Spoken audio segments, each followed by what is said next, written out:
The most important motivational talk of my life. Imagine the situation. The room was full, and nerves were creeping up on me because it wasn't any ordinary audience. They were extremely important people. And to add to the pressure, as soon as I started speaking, I understood that every word I uttered might have an impact on the future of those who were listening attentively to me. Nevertheless, I felt very comfortable. There wasn't any noise, and the connection with whom I was talking was absolute. The audience, my two little children, Abril and Ezequiel. The stage, our table, just after lunch. When I said that the room was full of important people, this is what I meant. The people I care about the most in the world were there. My daughter, who was 10 years old at the moment, had ignited the spark for this profound talk when she made a comment about the school she would be attending in a few years, when she finished elementary school. The topic came up after I explained to them the significance of education. If we all receive education, the world can correct its mistakes. My children were sitting at each side of the table, and together we tried to find the best way to make this decision. And based on what they were able to see today, and also on what they imagine for their future, because they are children, they think about the future more than us adults, I started by saying, the result of our lives will depend on what you decide and what you do.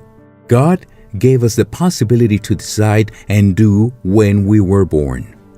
The previous day, Ezequiel hadn't done his homework and didn't fulfill the commitment he had. After that transgression, I fulfilled my commitment as his father and took away his game console for 24 hours. He was hurt by the situation, but not as much as I was, since I had in my hands the possibility to avoid that fine if I gave him another chance and looked the other way. So I seized the opportunity to remind them of that situation during our talk. When we make bad decisions, life sees to it that we pay for our mistakes, and many times in the hard way. It doesn't take away the possibility to play with our game console or cell phone or to go outside and play with our friends.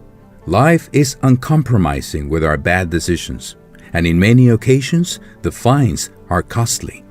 Our decisions can impact our jobs, our enterprises, our freedom, somebody we love, our health, and even our own life.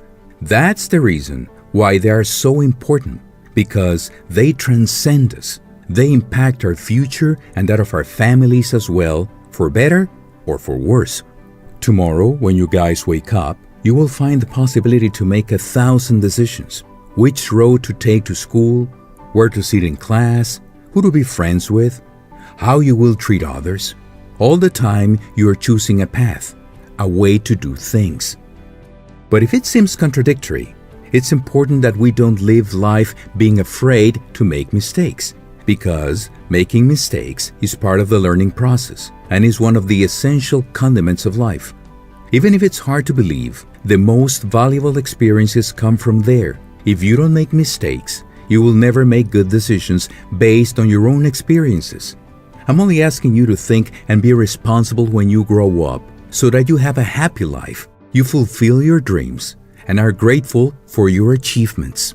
They were looking at me the way I looked at my parents when I was their age, and I looked at them enthralled, the way my parents looked at my siblings and me when we were children. During that talk, I understood for the first time what my mother felt every time she told us, if I could, I would open my chest and keep you all inside so that nothing happens to you. But I understood that the best protection I can give them is to provide them with the tools so that the day that they go about their adult lives, they have access to a huge box with everything they need to live their lives without fear. How are we going to get things right when we grow up? How can we succeed? They asked, worried. I made a pause and told them that it wasn't time to be worried because they are children and they should live their childhood playing games and being carefree. But they pressed for answers. While I was surprised by their persistence, I felt good because that's the least I could have expected from the children me and my wife have been educating. So I started explaining to them that perseverance is a good tool that helps us gain success.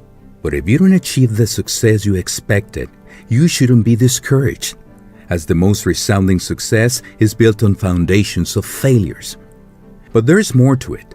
They have to be able to learn from their mistakes, not to fear them, as they are the only thing that makes us strong, tempers us, shapes us, and prepares us for the best. Because a premature success is full of fragility. I told them that in life I've met many people who got stuck as they didn't take risks because they were afraid to fail, and that we can always find the bright side in bad things. Therefore, we cannot fear what makes us better or stronger and bigger. Now do you understand that there must be a balance between seeking to make good decisions and taking risks, even if it means making a mistake? I asked them. The children's curiosity led them to ask about the existence of a recipe for success.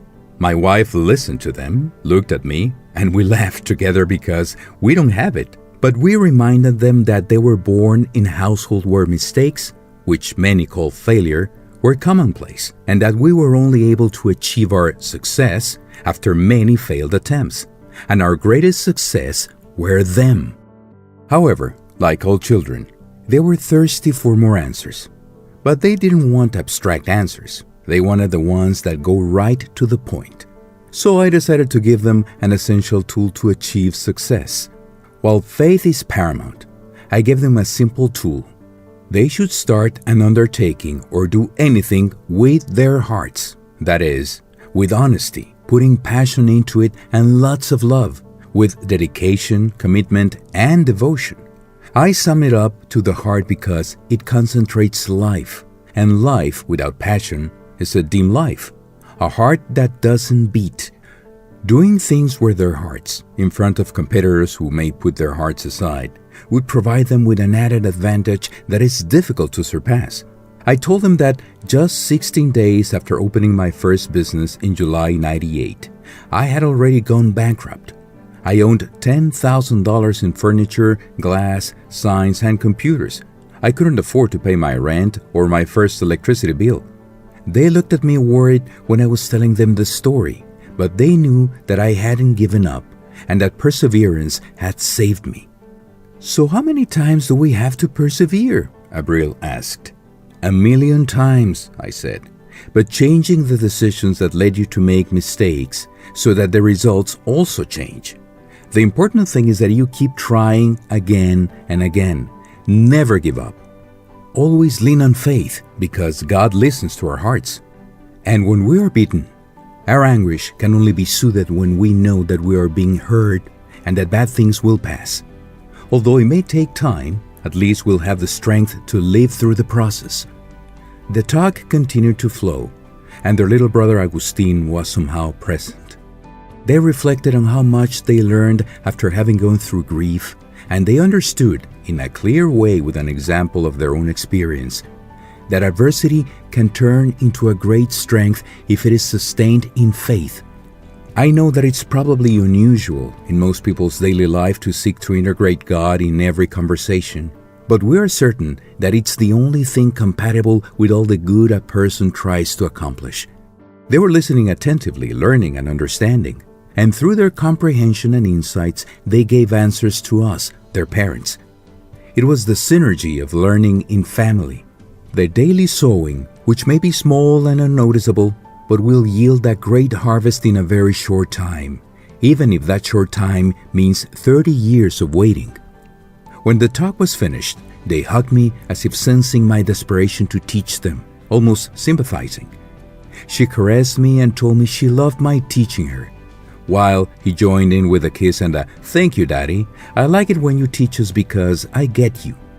Both of them showed gratitude because they felt I wasn't talking to them with authoritarianism, but as a father trying to communicate with them in their language.